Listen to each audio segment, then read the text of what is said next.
ते है सुख सो सुख आकुलता बिन कहिए।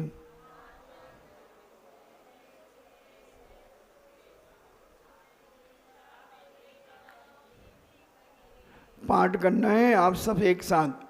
आकुलता से बेमाही नाता तही सुमग लाग्यो चाहिए।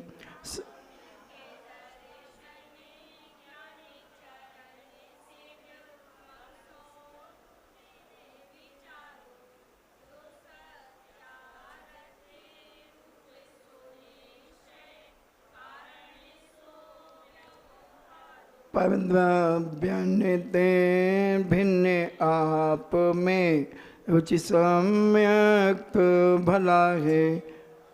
रूप को ज्ञान जाने पनु सो सम्यक ज्ञान कला है।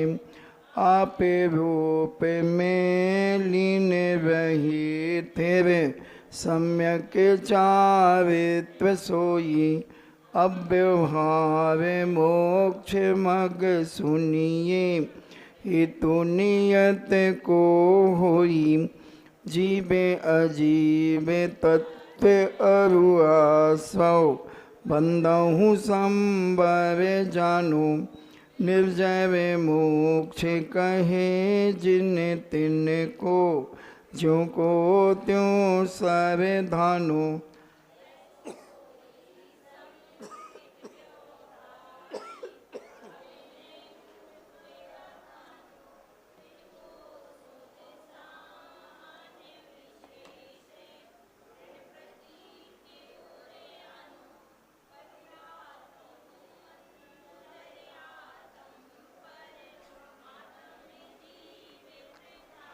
देह जीव को एक नहीं बही रात में तत्व मुदा है। उत्तम मध्यम जगन त्रिविध के अंतर आत्म ज्ञानी। दुविध संग बिन सुध उपयोगी मुनि उत्तम निज ध्यानी। मध्य में अंत में आत्म में जे देश व्यति अनगारी। जगन कहे अभिरत समय दृष्टि।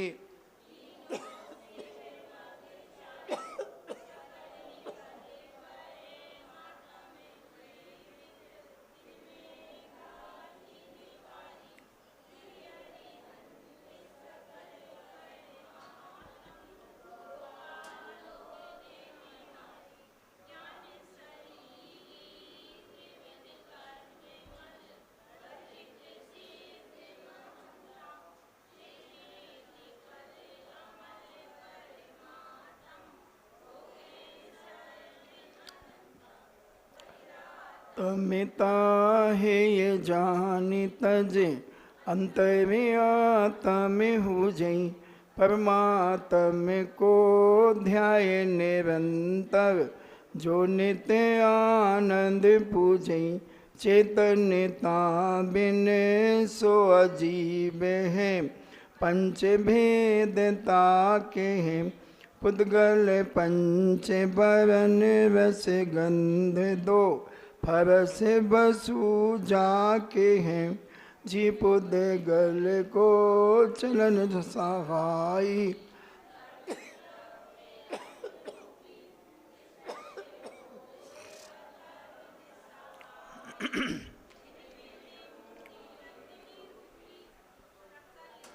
बेको बास जास में सो आकाश पिछानो। नियत बहत नानस दिन सो बेवे हावे काल परिमानो।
बस कितना पढ़ा दिया, कितना पढ़ लिया? कहाँ तक पढ़ लिया आपने?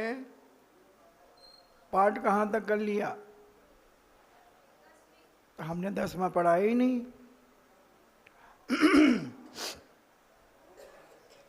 हाँ, आश्रम के त्याग का उपदेश और बंध संवर और निर्जरा का लक्षण, ये कल हो गया था। चलो फिर से पढ़ा देते हैं। ये ही आत्म को दुख कारण, ताते इनको तजिए।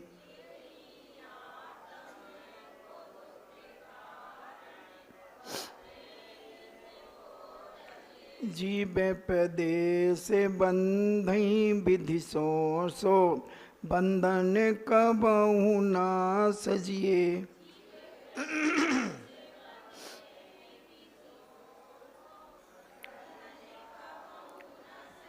समदम ते जो कर्म न आवई, सो संबरे आदरिए।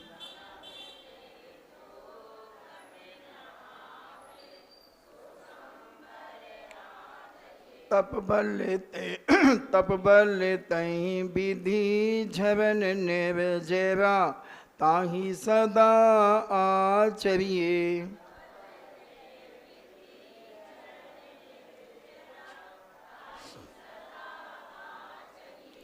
तो कहते हैं मिथ्यात आदि के जो कारण हैं वो आत्मा में दुख के कारण है। यानी मिथ्या दृष्टि जीव जो जैन होकर के भी मिथ्यात्व का पोषण करता है, वो व्यक्ति नियम से दुखी होता है। अभी हमने प्रवचन में कल या परसों कहा था कि जो दिगंबर जैन होने के बावजूद अगर यहाँ वहाँ अन्य जगह अपना मस्तक झुकाता है तो वो नियम से एक तो संपन्नता नहीं होगी उसके घर में, वो मध्यम वर्गीय होगा और उसके घर में कलह होगी, मानसिक तनाव होंगे, कोई बच्चे आदि मंद बुद्धि भी हो सकते हैं। क्योंकि जहाँ आपका कोई लेन देन नहीं है, कोई आना जाना से मतलब ही नहीं है और आप वहाँ जाएंगे तो आपकी उपेक्षा होगी, आपकी इज्जत तो वहाँ बनेगी नहीं।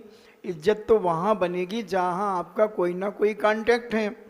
हमने उदाहरण दिया था, जिस स्कूल में आपका एडमिशन नहीं है और उस स्कूल में आप अगर पेपर देने जाते हैं तो फेल होंगे कि पास? फेल होंगे। उसी प्रकार जब हमारे बाप दादा जिनेंद्र भगवान की पूजा अर्चना करते चले आ रहे हैं, उनकी भक्ति आदि करते चले आ रहे हैं, तो हम एक अलग से टांग क्यों पसारें? हम अलग से अगर जाएंगे तो हमारी कोई इज्जत नहीं होगी और इज्जत नहीं होगी तो हमें पुण्य का बंध नहीं होगा, पुण्य का बंध नहीं होगा तो पाप का बंध होगा और पाप का बंध होगा तो हमें अनेक परेशानियां हमारे जीवन में आएंगी। कुछ लोग परेशान होते हैं तो यहाँ वहाँ भटक जाते हैं, चलो वहाँ चलते हैं, वहाँ से कुछ हो जाएगा, वहाँ से कुछ हो जाएगा। कहीं से कुछ नहीं होगा। जब भी होगा तो जिनेंद्र भगवान के चरणों से ही होगा, उनकी भक्ति से ही हमें सब कुछ मिलेगा। इसलिए अपने जीवन में इतनी आस्था और दृढ़ता के साथ जीवन जियो कि जो कुछ भी हमारे जीवन में अच्छा बुरा होगा वो जिनेंद्र भगवान की भक्ति के कारण से ही होगा और हमारे कर्म से होगा। हमने जैसा कर्म किया है वैसा हमें फल मिलेगा। हम जैसा बीज बोएंगे वैसी फसल काटेंगे। अगर ज्वार बोएंगे तो गेहूं नहीं कटेगा, ज्वार ही कटेगी।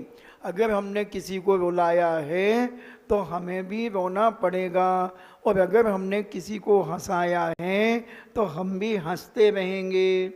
अब एजू लाइक, पसंद अपनी अपनी, जिसको जो कुछ करना हो वो देना शुरू कर दो। जिसको एक वैष्णव दर्शन में गीता में आता है, जिसको जो बनना हो वो उसको पूछो। अब जिसको जो बनना हो, हनुमान जी बनना है तो हनुमान जी को पूछो, महाकाल बनना है तो महाकाल को पूछो, भूत पलीत बनना है तो भूत पलीत को पूछो, पद्मा आंटी छेदपाल अंकल बनना है तो उन्हें पूजो, और जिसे जिनेंद्र अनंत भगवान बनना है वो जिनेंद्र भगवान को पूजे। अपन को तो जिनेंद्र बनना है भैया, अपन तो जिनेंद्र को पूजते हैं। ये मस्तक दुनिया में कभी नहीं झुका आज तक। जब से होश संभाला है, जिनेंद्र भगवान के अलावा ये मस्तक कभी नहीं झुका। तुम भी अपने जीवन में यही संकल्प कर लो कि जब भी हम नमस्कार करेंगे तो देव सास गुरु के अलावा किसी को नमस्कार नहीं करेंगे। ये परिवार में माता पिता आदि को जय जिनेंद्र करना, चरण छूना, ये दोष नहीं है, ये तो हमारे आदरणीय हैं। मगर भगवान मान करके किसी अन्य को नमस्कार करना, गुरु मान करके किसी अन्य को नमस्कार करना, शास्त्र मान करके कोई यदवत अथवा किताबों को नमस्कार करना, वो मिथ्यात है। व्यवहार में माता पिता, बड़े भाई, माँ, दादी आदि इनके चरण छूना मिथ्यात नहीं है, ये लोक व्यवहार है, ये नैतिकता है, तो ये तो करना ही है। मगर इन्हें भगवान मत मान लेना। मेरी दादी पद्मा आंटी है, मेरी मम्मी देवी है, नहीं, देवी है मगर भगवान नहीं है, समझना बात को। नहीं तो तुम कहो कि भाई माता पिता के चरण छूना मिथ्यात हो जाएगा क्या? नहीं, ये तो करना ही है, ये तो व्यवहार है, और ये सज्जन बच्चों का कार्य है, अपने से बड़ों के चरण छूना, उनकी आज्ञा का पालन करना, उन्हें जय जिनेंद्र कहना, उनके आदि आदर सम्मान आदि करना, इन्हें भगवान मान लेना, समझना बात को। जो भगवान नहीं है उन्हें भगवान मानना, वो कहलाता है मिथ्यात। मिथ्यात का मतलब है उल्टा, जो चीज जैसी नहीं है उसे वैसा मानना, वो मिथ्यात है। नहीं तो फिर बच्चे कल से माता पिता की इंसल्ट ही करना शुरू कर दें, तो मिथ्या दृष्टि हो, अगर हम तुम्हें कुछ करेंगे तो ऐसे नहीं करना है, समझ गए ना। तो यही यानी जो मिथ्यात आदि हैं वो हमारे आत्मा के दुख के कारण हैं, ताते इसलिए इनको, इन मिथ्यात आदि को तजिए, यानी इसको निकाल दीजिए, अपने अंदर से हटा दीजिए। जीव प्रदेश, आत्मा के प्रदेशों का विधिशों, यानी कर्मों में जो बंध जाना, बंध की डेफिनेशन बता रहे हैं कि बंध किसे कहते हैं। जब हम राग देश कसाई करते हैं तो हमें अनेक प्रकार के कर्म आते हैं और वो हमारी आत्मा में चिपक जाते हैं, तो वो बंधना कहलाता है, बंधन कहलाता है। और वही बंध कभी भी न सजिए, मतलब उसको कभी अपनी आत्मा में सजाइए नहीं, फंसाइए नहीं, लगाइए नहीं। सम यानी उपशम, यानी कसायों का उपशम, दम यानी इंद्रियों का संबर, अपने मन में कसाय को ज़्यादा बड़ा, कसाय तो होगी मगर तात्कालिक उसको निपटा देना चाहिए। मान लो आपकी माँ ने थोड़ा सा कुछ टाइट के कर दिया तुम्हारे लिए, तो तुम मुंह फुला के बैठ गई गुब्बारा बना करके, अब उसमें एक मक्खी बैठेगी तो वो गुब्बारा फट बोल जाएगा। इसलिए वैसे ही थोड़ी सी देर के लिए मुंह बना लो और फिर मम्मी के चरण छू के जय जिनेंद्र कर लो, तो मम्मी कहेगी बदमाश कहेंगी, अभी तो मुंह फुला के बैठी थी और अब चरण छू लिए, तो कहना जय जिनेंद्र। तो इससे गुस्सा भी शांत हो जाएगा।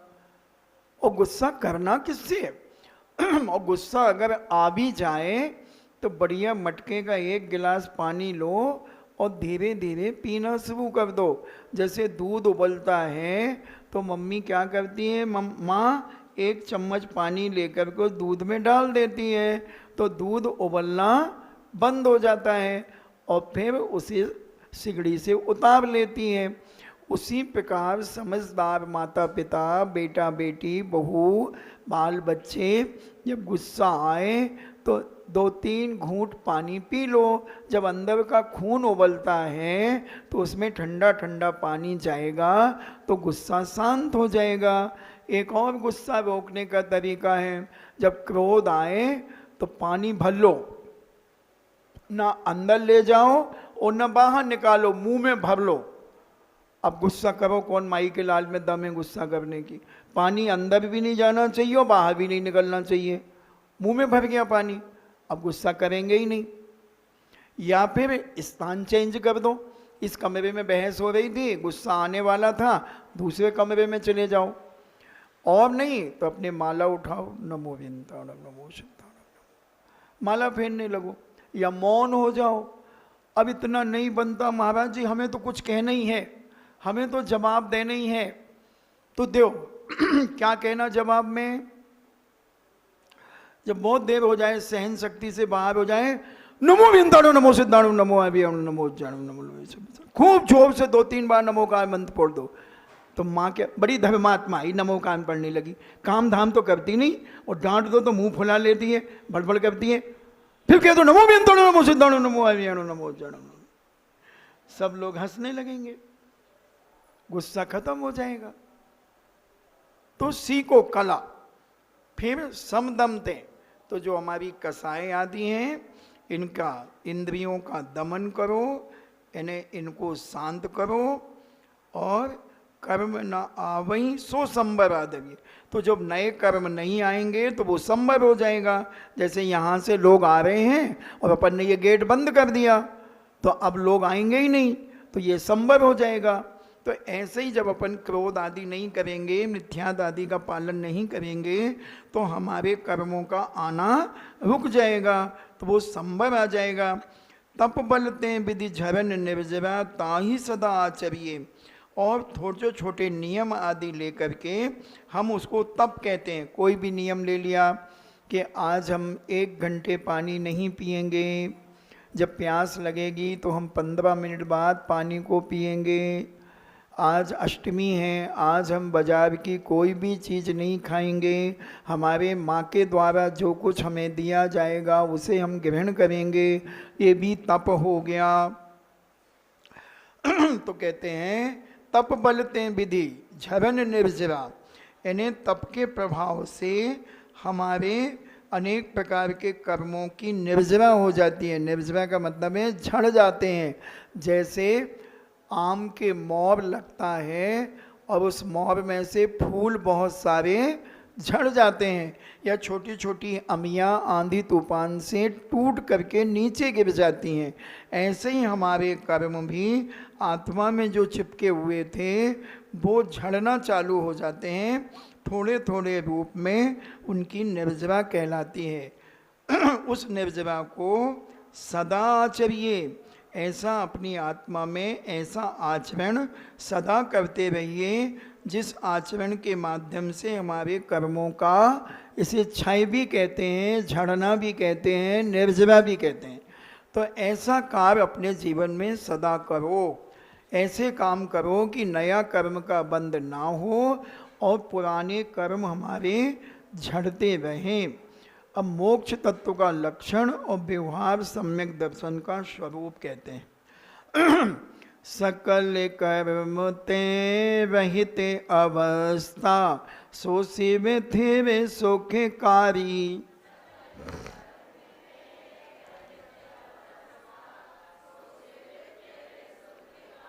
ई विधि जो सरे धातत्वन की, सो सम किते व्यवहारी।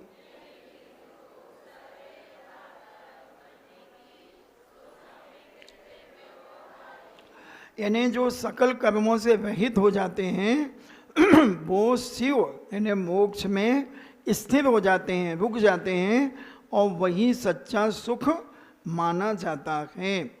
और उधर वो सुख कभी समाप्त नहीं होता।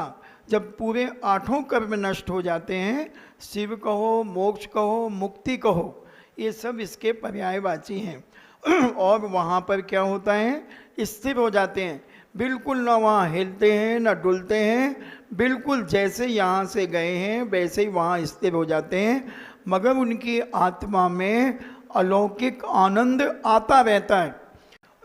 ऐसा सुखकारी, ऐसा आनंददायक सुख का स्थान है ये विधि। और इस प्रकार से जो विश्वास रखता है तत्वों के ऊपर, 7 तत्व को, वो समकित व्यवहारी, वो व्यवहार से सम्यक दृष्टि माना जाता है। जो 7 तत्व, 9 पदार्थ, 6 द्रव्यों पर, देवशास्त्र गुरु पर श्रद्धा रखता है, वह व्यवहार से सम्यक दृष्टि माना जाता है। देव जिनेन्द्र गुरु परिग्रह बिन धर्म दयाजुत सारो। और जो जिनेन्द्र देव यानी अनंत भगवान कहो, जिनेन्द्र देव कहो, और गुरु जिनके विषयासा वसातीतो निरारंभो परिग्रह ज्ञान ध्यान तपो रक्ता तपस्वी सा प्रशस्ते। जो ज्ञान ध्यान में तल्लीन रहते हैं और जिनके पास एक धागा भी परिग्रह नहीं होता है, ऐसे पूज बीतरागी गुरु और धर्म जयाजुत। और धर्म जहाँ दया से ओतप्रोत है, अहिंसा में दया धर्म को सारो, यानी उसका पालन करो, उसको जानो, उसको पहचानो। एहू मान समकृत को कारण, ये इनको सम्यक दर्शन का कारण मानो। अष्ट अंग जुत धारो, और 8 अंग को अपनी आत्मा में धारण करो। अब वो 8 अंग कौन कौन से हैं तो अभी आगे बताएंगे। अभी जो सम्यक दर्शन के 25 दोष हैं उनको बता रहे हैं कि जिनके कारण से हमारा सम्यक दर्शन मैला हो जाता है, गंदा हो जाता है। जैसे माँ ने आपके अच्छे बढ़िया कपड़े पहनाए साफ सुथरे, और बच्चा जाकर के धूल मिट्टी में खेल आया तो कपड़े गंदे हो गए, हाथ गंदे हो गए। मम्मी छी, मम्मी गंदे हो गए। तो किसने किए थे? मम्मी कहती किसने किए थे? मैंने। तो वो बच्चा खुद ही कह रहा है। तो यहाँ पर कह रहे हैं अब ये 25 दोष हैं, इनसे तुम्हें बचना है, और अगर इनसे बच गए तो तुम साफ सुथरे रहोगे, और नहीं बचे तो गंदे हो जाओगे। वसुमद टारि निवारित सटता सट अनाय तन त्यागो।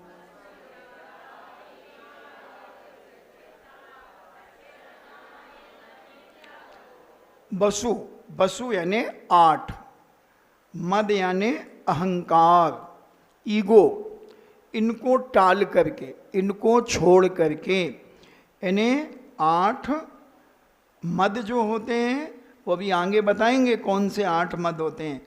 उन 8 मदों को त्याग करके और क्या करना है? तिसटता, 3 मूढ़ता, मूढ़ता यानी अज्ञानता, इन अज्ञानता को छोड़ करके, हटा करके सठ अनायतन त्यागो। तो 6 अनायतनों को छोड़ना है। और शंकादि यानी जो डाउट होते हैं उनको, वो शंकादि भी कितने डाउट कितने हैं? 8 प्रकार के। तो इन डाउटों को छोड़ करके संवेगादिक, तो संवेग, अनुकंपा, आस्तिक और प्रशस्त, प्रशम में चित्त यानी मन को लगाओ। संवेग यानी संसार से डरो। फिर अनुकंपा, सबके प्रति दया भाव रखो। आस्तिक, सच्चे देव सास गुरु पर विश्वास रखो। प्रशम, हमेशा शांत भाव रहो, प्रसन्न रहो, मुंह फुला करके गुस्से आदि में नहीं बैठना। जो बच्चे गुस्सा करते हैं उनके शरीर में मांस नहीं बनता, और वो 13 हड्डी 14 बोल्ड बने रहते हैं, नर कंकाल के समान। इसलिए अच्छे प्रसन्न रहो, बढ़िया खाओ तो रस बनेगा, रस बनेगा तो मांस बनेगा, मांस बनेगा तो हड्डी बनेगी मजबूत। इसलिए गुस्सा किससे करना? माता पिता से, जिसने जन्म दिया उन्हीं से लड़ पड़ना, भाई बहनों से लड़ पड़ना। लड़ने के लिए भाई बहन बने थे क्या?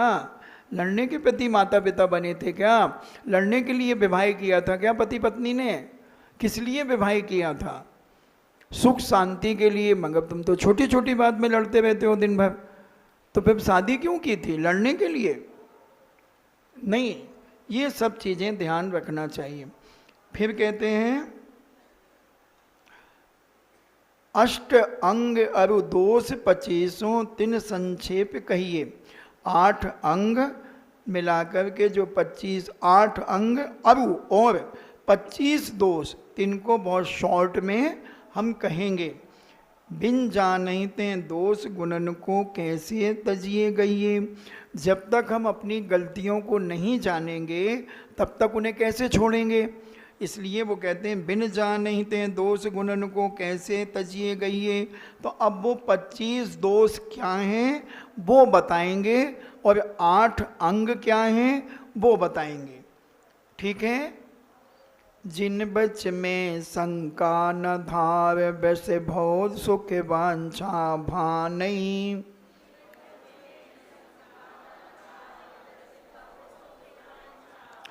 इन्हें जिनेंद्र भगवान ने जो कहा है उसमें किसी भी प्रकार का डाउट नहीं करना चाहिए, शंका उत्पन्न नहीं करना चाहिए।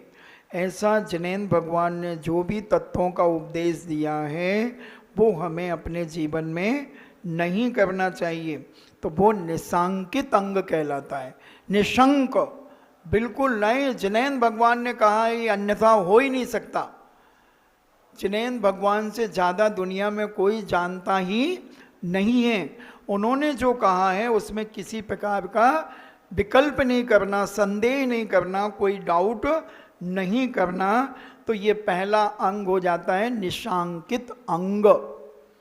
फिर ब्रश, ब्रश यानी धर्म, धर्म को धारण कर, धर्म को धारण करके क्या करना, भव सुख वांछा भाने। जब ये हम अपने जिनेंद्र भगवान के बताए हुए धर्म को अपनी आत्मा में धारण करेंगे तो संसार के सुखों की हम चाह नहीं करेंगे, हम पंच इंद्रियों के विषयों की इच्छा नहीं करेंगे। तो ये निकांक्षित अंग हो जाता है, इच्छा रहित। धर्म हम किस लिए करते हैं, हम तो रोज मंदिर जाएंगे, भगवान का पूजन करेंगे तो हम परीक्षा में पास हो जाएंगे। हमारी बिटिया का विवाह नहीं हो रहा है तो हम शांति विधान करेंगे तो हमारी बिटिया का विवाह हो जाएगा। तो ये इच्छा हो गई, कांक्षा हो गई। और तुम इच्छा रहित करो, धर्म करोगे तो तुम्हारी अपने आप सब मनोकामना तो वैसे पूरी हो जाएंगी। किसान अगर गेहूं बोता है तो किसान किसके लिए गेहूं बोता है, गेहूं के लिए कि भूसा के लिए। तो भूसा तो अपने आप मिलता है ना। उसी प्रकार हम जिनेंद्र भगवान की भक्ति करेंगे, कर्म काटने के लिए करेंगे तो हमें अपने आप पुण्य बंध से हमारा काम तो वैसे ही हो ही जाएगा। दुकान खोलेंगे तो ग्राहक तो आएगा और ग्राहक आएगा तो हमारा पैसा आएगा। उसी प्रकार हम जिनेंद्र भगवान की भक्ति उपासना करेंगे, पूजन करेंगे, गुणानुवाद करेंगे तो पुण्य का बंध होगा। और पुण्य का बंध होगा तो हमारे बिगड़े काम अपने आप होते चले जाएंगे। मांगना क्यों, मांग करके क्यों करना। तो निकांक्षित अंग हो गया। मुनितन मलिन न देख घिनावे, क्योंकि मुनिराज आदि जो हैं वो स्नान नहीं करते हैं तो उनके शरीर में मैल आदि लग जाता है। तो उनको देख कर गए कितने गंदे लोग हैं, ये कैसे साधु हैं। जब 1983 में पूज्य आचार्य विद्यासागर जी सत्संग श्री सम्मेद शिखर की वंदना करने के लिए गए थे तो उस समय उनके शरीर में बहुत मैल लग गया था, क्योंकि रास्ते में विहार कर रहे थे धूल मिट्टी पसीना आदि से। तो हम भी वहाँ गए थे तो एक सरदार जी कहते हैं कि इतने अच्छे महाराज हैं फिर भी ऐसे गंदे क्यों रहते हैं। तो हमें तो ज्ञान था नहीं। तो हमने कहा भैया ये अपने शरीर से ज़्यादा अटैचमेंट नहीं रखते हैं, अपने शरीर का ज़्यादा ध्यान नहीं देते हैं, इसलिए इसकी ये सेवा नहीं करते हैं, इसलिए ये मैल जम गया है। और ज़्यादा आपको अगर जानना हो तो आप उन्हीं महाराज से बात कर लो। तो शरीर के प्रति साधु संत जो होते हैं उपेक्षा करते हैं। तो मुनितन मलिन न देख घिनावे, तो अपन अपनी सहेली को अपने साधर्मी भाइयों को देख के घृणा नहीं करो, एक गंदा, उसको समझाओ तो उससे घृणा मत करो, उससे कहना अच्छे साफ सुथरे रहना चाहिए, बीमारी हो जाती है इसलिए अच्छे नहाया धोया करो, बढ़िया साफ सुथरे कपड़े पहना करो, अच्छे रहा करो, मगर उससे घृणा करना वो गलत है। साफ सुथरा तो रहना है मगर घृणा नहीं करना। तत्व को तत्व पहचानो और उनके मलिन आदि शरीर को देख करके घृणा नहीं करना। तो ये कौन सा अंग कहलाता है? निर्विचिकित्सा अंग। जब अपन रत्नकंडक सावकाचार्य पढ़ेंगे तो उसमें इनकी एक एक स्टोरी भी दी है। अभी हमने जब आगरा में प्रवचन दिया था तो सम्यक दर्शन के ऊपर 2 महीने प्रवचन दिया है। इन 8 अंगों को लेकर के 2 महीने तक प्रवचन दिया। तो ये सारी स्टोरियाँ उसमें अनेक प्रकार से बताई हैं। शाम को 5 बजे जनवाणी चैनल में वो प्रवचन आते हैं दर्शन विशुद्धि को लेकर के।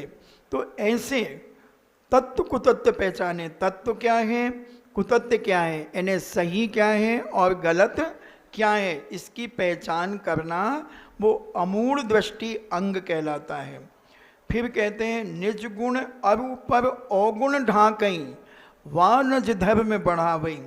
तो अपने तो गुणों को ढांकता है, जो अपनी अच्छाइयाँ होती हैं उनको तो छुपाता है सम्यक दृष्टि,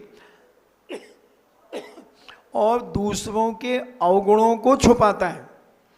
अपने अवगुणों को तो उजागर करता है। मैं देखो मैं पापी हूँ, मैं देर से उठता हूँ, मैं तो 8 बजे के पहले उठते ही नहीं, मेरी मम्मी तो इतना उठाती है मगर मैं इतना दुष्ट हूँ कि उठते ही नहीं हूँ।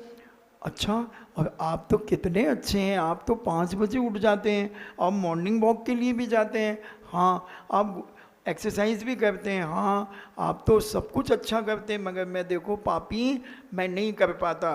तो ये अपने अवगुणों को उजागर करना और दूसरों की गलतियों को छुपा देना, ये कौन करता है?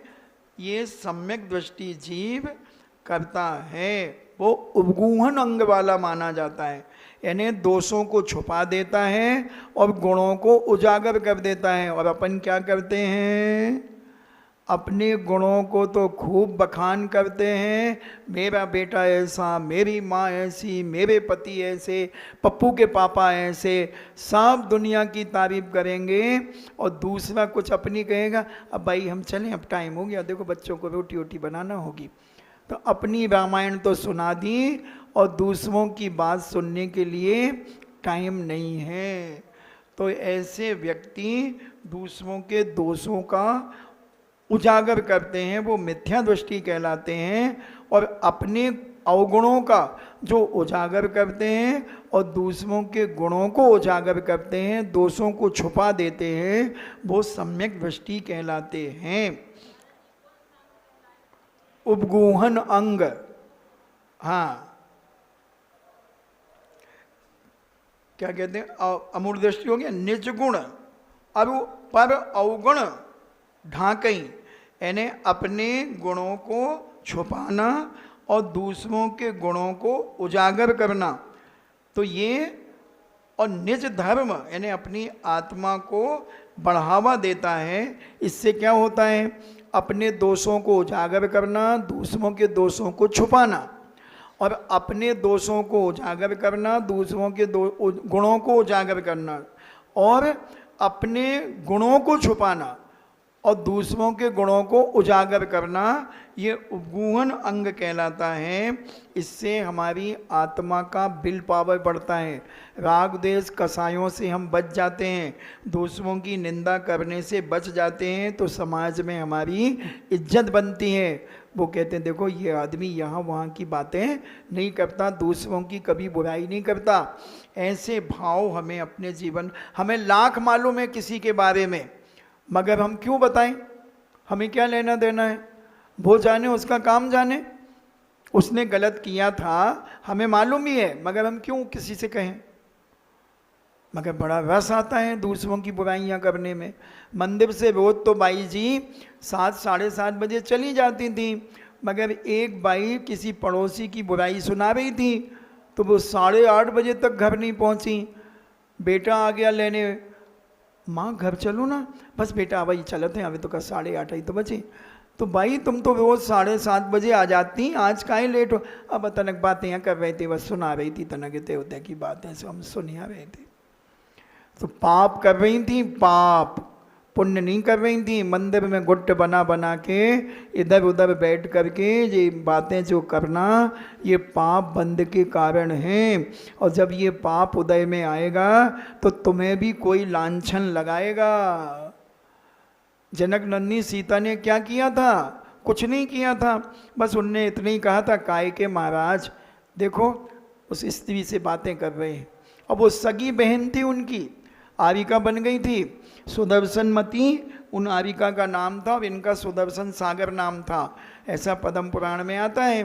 तो भाई बहन तो पहले थे कि सगे भाई बहन थे, अब वो महाराज बन गए थे, वो आरिका बन गई थी, बातचीत कर रहे थे। तो सीता के जीव ने उन पे लांछन लगा दिया, काय के महाराज देखो कैसी बातें कर रहे हैं। इतना कहना था तो सीता को लांछन लगा, काय की सीता रावण के यहाँ रह के आई है, शुद्ध नहीं हो सकती। इसलिए कभी किसी को लांछन नहीं लगाना। तो ये उपगूहन अंग कहलाता है। फिर कहते हैं कामा देके कर बिस्तही चिगते निज पर को सुडिभावई सुदिढ़ावई, यानी कोई अगर मार्ग से विचलित हो गया है, मोक्ष मार्ग से कोई साधु त्यागी व्यक्ति किसी पाप के उदय से, पूर्व जन्म के का पाप कर्म के उदय से मार्ग से पतित हो गया है, जैसे तुम्हारे यहाँ के एक क्षुल्लक जी पतित हो गए थे, इसी एरिया में काफ़ी रहे वो, तो उन्हें पुनः मार्ग पे स्थित करना। जैसे कोई चलते चलते गिर जाए तो उसे उठा करके फिर खड़ा करके उसके हाथ पैर में हाथ फेर करके स्वस्थ करके उसको पुनः चला देते हैं। ऐसे ही अगर कोई काम विकार आदि यानी इंद्रियों के विकार के कारण कोई गलती से उसके लिए कोई धर्म से थोड़ा सा विचलित हो जाता है तो उसे दृढ़ करने के लिए पुनः धर्म में स्थित कर देना, ये स्थितिकरण अंग कहलाता है। ठीक है। धर्मी सौ गौवस्य पीति समय कर निज धर्म में दीपावई।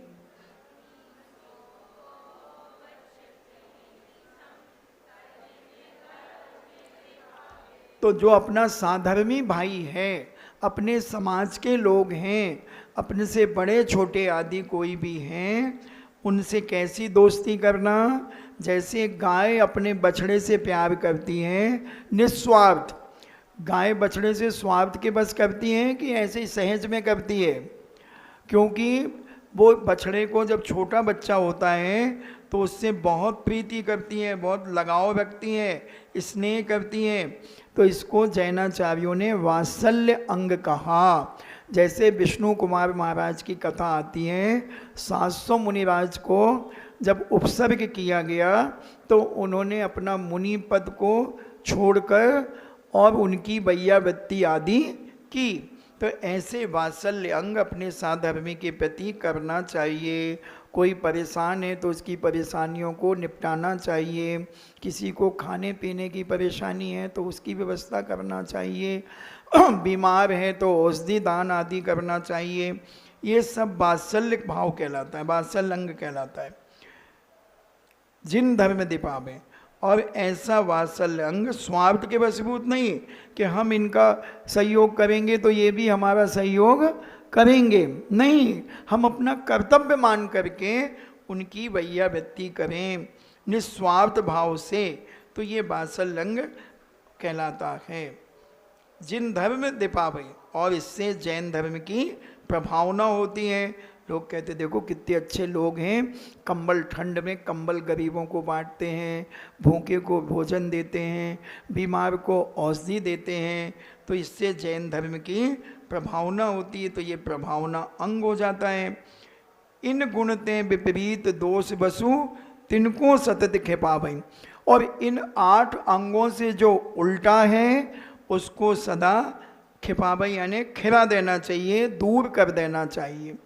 शंका नहीं करना, इच्छाएं नहीं करना आदि जो अंग हैं, दूसरों को देख करके घृणा नहीं करना। अगर घृणा करोगे तो विचिकित्सा अंग हो जाएगा, निर्विचिकित्सा नहीं बनेगा। तो ये सम्यक दर्शन में 8 दोष माने जाएंगे। अब अहंकार कौन कौन से हैं? 8, उनको समझें। पिता भूपे वा मातुलन पे जो होई न तो मद ठानई।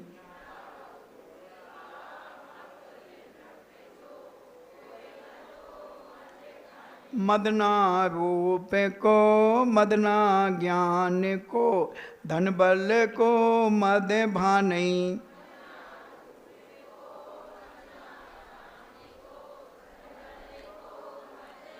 तप को मद न मदजू प्रभुता को करही न सो निज जानई।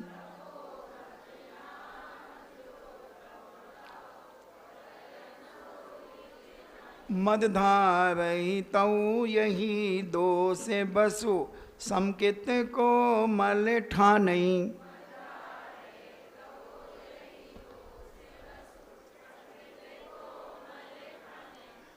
तो कहते हैं 8 प्रकार का जो मद होता है। मेरे पिताजी कलेक्टर हैं, ध्यान रखना, मेरे पिताजी एसपी हैं, मेरी माता यानी मेरे मामा, माता पक्ष मेरे मामा की चलती सीधी नरेंद्र मोदी से एक फ़ोन कराएंगे मैं पूरे घर की कुड़की करवा दूंगा। तो ये अहंकार करना। भू मेरे पिता आदि जो हैं वो राजा आदि हैं, मतलब प्रभावशाली हैं, उसका अहंकार करना।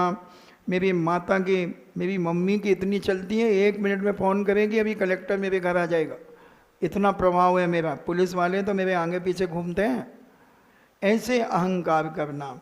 मदना रूप को, मेरे जैसे कोई सुंदर है क्या? मुझे हर आदमी देखता है, इतना सुंदर हूँ मैं। हाँ, लिपि पुती हो यही से देखत है, वो मेकअप करके आ जाती हैं। तो ये रूप का मद। और मेरे ज्ञान, मेरे जैसे कोई क्लास ले सकता है क्या? मेरे जैसे कोई पढ़ा सकता है? मेरे जैसे कोई प्रवचन कर सकता है? ये अहंकार आना। तो ये ज्ञान का मद है। धन का मद, मेरे पापा के पास बहुत धन दौलत है, मेरी 500 बीघा ज़मीन तो वहाँ पड़ी है हमारे दादाजी की, 4 मकान अभी वहाँ बाज़ार में है, 6 दुकानें चल रही हैं, और हमारे 5-7 तो ट्रांसपोर्ट के ऑफिस हैं, एक दिल्ली में है, एक बम्बई में है, एक कलकत्ते में है, एक इंदौर में है। क्या समझते हो खड़े खड़े खरीद लेंगे तुम्हें 1 मिनट में? धन का मद। बल का मद, मैं बहुत शक्तिशाली हूँ, मैं बहुत पावरफुल हूँ, एक हाथ मारूंगा तो वहाँ जाके गिरोगे। क्या समझते हो? तो अपनी बल का मद। तप का मद, मेरे जैसे कोई उपवास आदि कर सकता है क्या? अष्टमी चतुर्दशी निर्जल उपवास करता हूँ ऐसी गर्मी में। अनेक प्रकार से अपनी तपस्या का मद करना, मैं नीरस भोजन करता हूँ, मैं ये करता हूँ, मैं वो करता हूँ, तो ये मद नहीं करना। फिर मदजू प्रभुता को, और मेरा प्रभाव, और ये मेरा प्रभाव तो मेरा नाम ही कह दो तो 1 मिनट में सारे काम हो जाते हैं। ऐसे अपना बड़प्पन दिखाना, करें सो निज जाने, यानी इस प्रकार तप को मदना, मदजू प्रभुता को करें ना सो निज जाने, तो वो अपने आत्मा के स्वरूप की पहचान नहीं करता है, ऐसा अहंकारी व्यक्ति। मद ढावें तो यही दोष बसु समकित को मल ठाने। और जो इस प्रकार के मद करता है, मेरी नाक तो इतनी सुंदर है जैसे तोते की नाक होती है, मेरे कान तो इतने बढ़िया हैं, देखो मेरी उंगलियां तो देखो कितनी पतली पतली हैं जैसे बहुत बड़े फिलासफर की होती हैं। ऐसी एक एक अपने अंगों का मद करना, ऐसा इन पे हमने 2-2.5 महीने प्रवचन दिया है। तो ये सारे मद, यानी जिस भी कार्य में तुम्हें ईगो आ जाए, मैं तो ऐसे साफ सुथरे कपड़े पहनता हूँ बिल्कुल चकाचक, तुम लोग कितने गंदे पहनते हो। एक तो समझाना और एक अहंकार में बोलना, वो पता चल जाता है कि ये व्यक्ति ईगो में बात कर रहा है या सामान्य बात कर रहा है। तो ये जहाँ ईगो आ जाए तो वहाँ हमारे सम्यक दर्शन को मैला कर देता है, सम्यक दर्शन को गंदा कर देता है, इसलिए इससे हमें बचना चाहिए। अब 6 अनायतन और 3 मूर्ता। कुगुरु को देव कुभ्रश सेवक की नहीं प्रसन्न से ऊंचे वे हैं।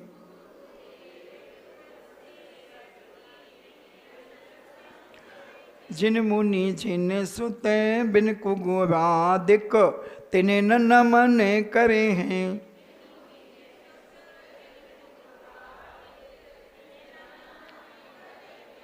जो सम्यक दृष्टि जो सम्यक दर्शन जिसकी आत्मा में प्रकट हो जाता है, फिर वह किसी भी प्रकार के कुगुरु कुदेव और कुधर्म की सेवा नहीं करता, मतलब उनका गुणानुवाद नहीं करता, उनकी तारीफ आदि नहीं करता, और न उनके सेवकों की मिथ्या दृष्टि लोग भी पूजा पाठ करते हैं तो उनकी प्रशंसा नहीं, अरे भैया ये तो बहुत धर्मात्मा। कई लोग आते हैं हमारे पास अन्य लोगों को लेकर के, महाराज जी ये बहुत धर्मात्मा है, ये रोज़ वहाँ जा कर के जल चढ़ाते हैं, ये करते हैं वो करते हैं।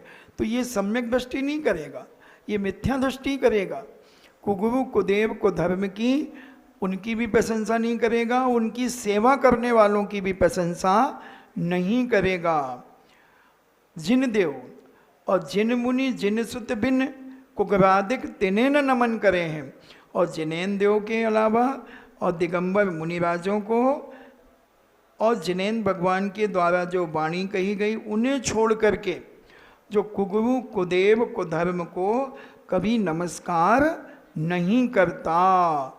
एक घटना आती है, अब टाइम बहुत हो रहा, आज पूरा करना, कल एग्ज़ाम है तुम्हारे, 3 श्लोक बाकी हैं अभी।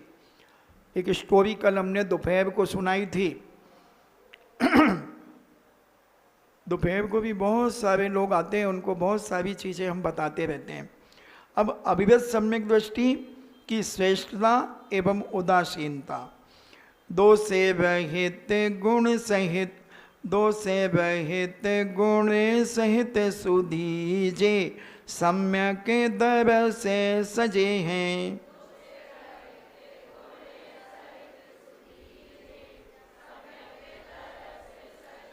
जो ऐसे 25 दोषों से रहित और गुणों से सहित सुधी, यानी जो सज्जन व्यक्ति बुद्धिमान व्यक्ति सम्यक दरस सजे, यानी सम्यक दर्शन से वो ओतप्रोत है, सजा हुआ है, ऐसे सम्यक दर्शन से ओतप्रोत है। और चारित मोह बस लेस न संजम पै सुरनाथ जजे हैं, और जिसकी इतना विश्वास देव शास्त्रों के प्रति होता है और ये 25 दोषों से जो रहित होता है, भले वो किसी प्रकार का कोई नियम ना ले, त्यागी व्रती ना बने, तो भी स्वर्गीय देवता उसकी जय जयकार करते हैं, उसका सम्मान करते हैं, बहुमान करते हैं, कहते हैं वाह भैया तुम्हें सच्चे देव शास्त्रों के प्रति आस्था है। कोई तुमने ऐसा नियम नहीं लिया कि हम व्रती बनेंगे, व्रती नहीं बने फिर भी तुम अभी सामान्य व्यक्ति हो, कोई व्रती तो नहीं है ना, मगर तुम्हारी आस्था विश्वास अगर सच्चे देव शास्त्र ऊपर है और 25 दोषों से तुम रहित हो और 6 महीने से ज़्यादा तुम किसी के प्रति कसाय भाव नहीं रखते हो, तो स्वर्गीय देवता तुम्हारे चरणों में आकर के तुम्हें जय जयनेंद्र करेंगे और तुम्हारे जय जयकार करेंगे। आज भी आ सकते हैं देवता, ऐसा मत है कि देवता नहीं आएंगे, भवनत्व के देवता आ सकते हैं, भवनवासी, जोशी और वैमानिक, ऐसे 3 प्रकार के देवता आज भी आते हैं।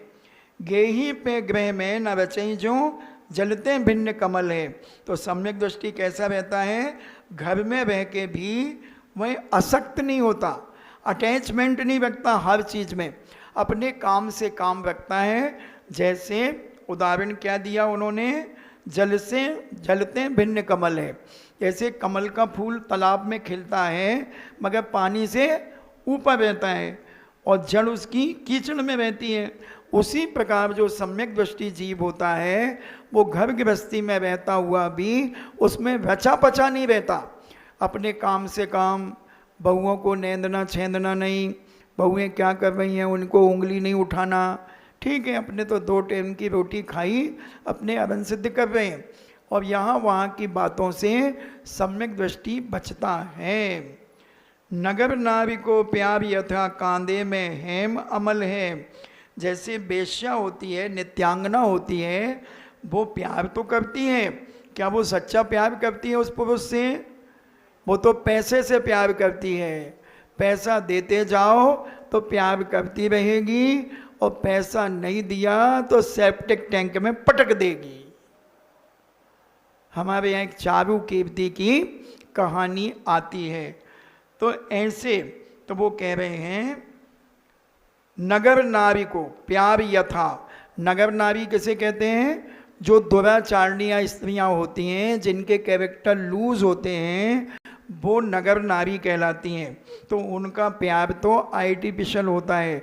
और आप देखती भी हैं, आपकी सहेलियां लड़कों से दोस्ती कर लेती हैं, और जब ओ तू आया नहीं, देख मैं कब से इंतज़ार कर रही थी, और मैं तेरे बिना कैसे रहूँगी, दुनिया की बातें करती हैं। और इतने में दूसरे का फ़ोन आ गया, चल रही है क्या? आ रही हूँ मैं अभी। कहाँ पर हो? कहाँ पर हो? India cafe. बस आई।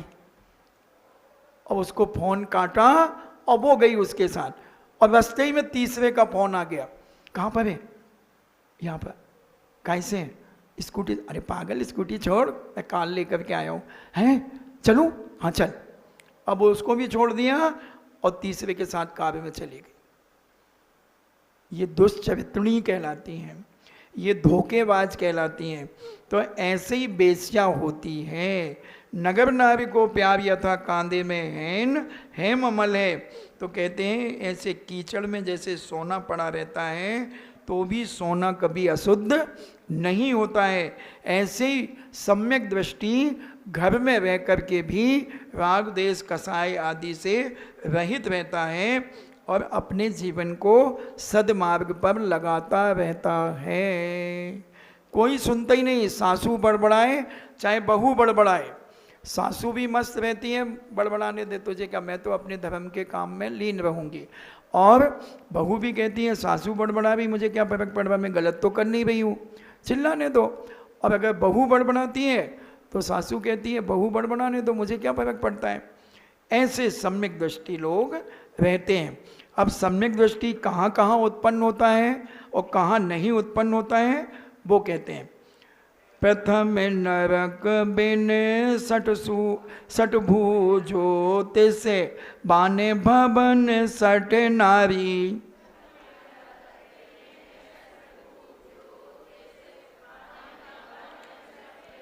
थावर बिकलत्रय पशु में नहीं उपजत समकृत धारी।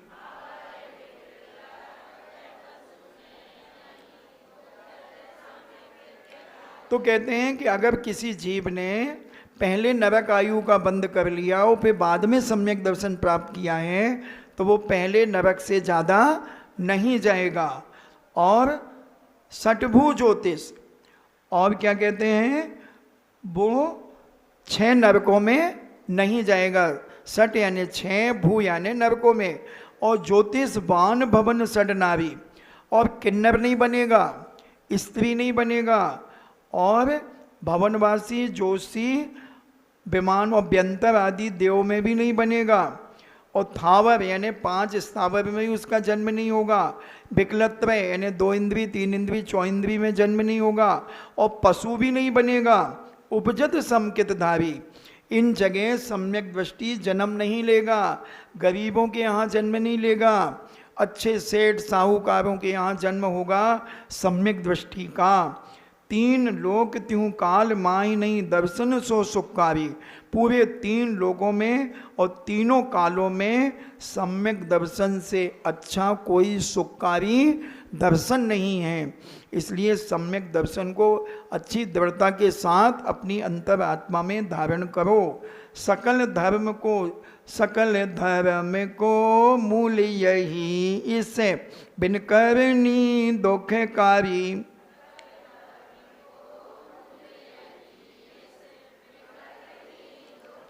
तो पूरे धर्म का अगर कोई सार है तो सम्यक दर्शन है। इसके बिना व्यक्ति का जीवन दुखदायी है। इसलिए अपनी आत्मा में सम्यक दर्शन को अच्छे से ग्रहण करो। 3 महीने लगे थे हमें सम्यक दर्शन के ऊपर प्रवचन करने में। अब कहते हैं सम्यक दर्शन के बिना ज्ञान और चारित्र की असमीचता है। मोक्ष महल की प्रथम सीढ़ी, या बिन ज्ञान चरित्रा।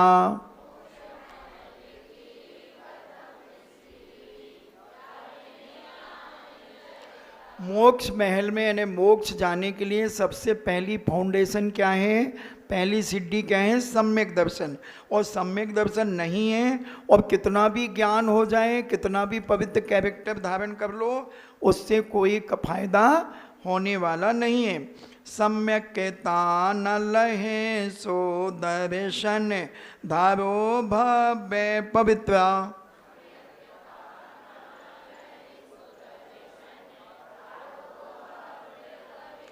हे भव्य आत्मा, सम्यक दर्शन अपनी आत्मा में धारण करो, क्योंकि सम्यक दर्शन के बिना कोई कार्यकारी जीवन नहीं है।